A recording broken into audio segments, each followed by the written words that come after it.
Hey Lauren. Hi Pinky. Sophie. Come on in. Can I make you some tea? We're good. I'm just gonna come out and say it. I was the one who freed Vincent on that day. I wanted to avenge my sister after Gordon shot her. I'm sure it's out of good intentions, but what you did was unleashing something terrible. I never told you the full story about how he's a violent son of a bitch that grooms anyone to be like him, but I just didn't have the courage to talk about it. Then it's the right time to talk, and since you know more about him, spill. To tell you the truth, Vincent Benedict wasn't just captain of the Brimstone Squad and in turn my old boss. He's actually my step-uncle, an abusive one later in my life. Physically or more than that. That and psychologically. He actually treated me well when I grew up. He was sweeter than my stepmom. He comforted me in my most traumatic moments. He was like my father, friendly, comprehensible, and helpful. He was there when I was human. And he was there when I joined the HEF the first time. However, something went off after I became an agent. He was my boss, and that made me question him being such. I didn't want to be accused of nepotism, but Vincent kept giving me special treatment compared to his other agents. Then he started giving me and my Brimstone colleagues missions that involved violence, an easy way out of completing a task. We were trained to become murderous soldiers who would become desensitized. He was using Brimstone as his private army to push his agenda to create a new world over yours. He groomed me to become his replacement as captain.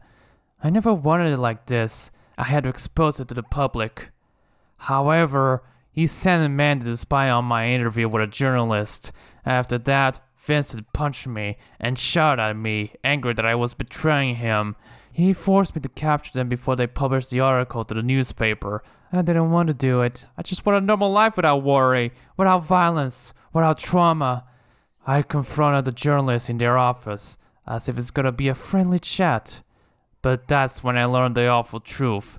Vincent convinced the Almighty God to send me, when I was an angel, to hell.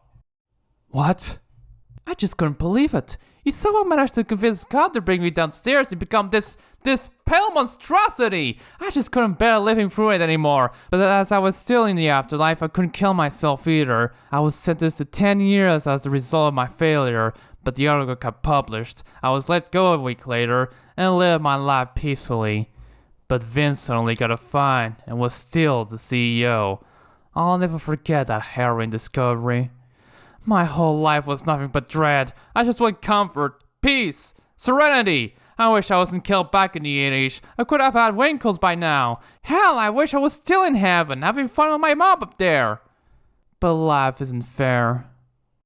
You're lying to me. I'm serious. Bullshit. I'd believe you on the abuse stuff, but you lost me at the God stuff. There's no way Vincent convinced them to send you down to hell. It's not possible. I'm telling you, it's all true. I have proof. If you don't believe, that's fine. But you know goddamn well living with him isn't any better. And you know what we used to call him before the restructuring?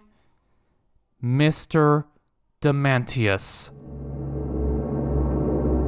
Oh gods! You trust me enough to visit me. Do you still trust me now? Show me.